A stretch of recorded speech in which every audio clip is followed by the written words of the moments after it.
Hello guys, good afternoon. So nagbabalik ang iyong kakusina. So nandito muna ako sa aking kusina. So magluluto muna ako ng atay. Nilaga ko muna siya bago pa pala siya ginisa at saka lutuin. So ayan guys, iniwahiwa ko na din siya. Bilis ang gawa lang to guys.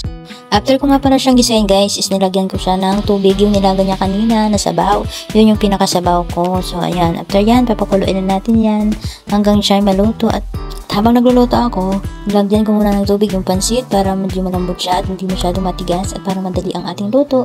So ayan, yung pinakasabaw ko lang din sa nilaga is tama lang yung sabaw ng pinaglagaan ng ating atay na ng baboy.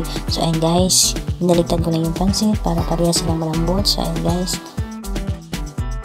after yan guys, so tingnan mo, balik tayo dun sa ating niluto. So kapag niluto na guys, so lagyan na natin ng tuyo, tsaka hanggang minuto yung atay ng baboy. So ayan, luto na yung atay ng baboy natin. So prepare na natin yung ilalagay natin dyan. Ayan, nakikisabay din yung manok sa akin.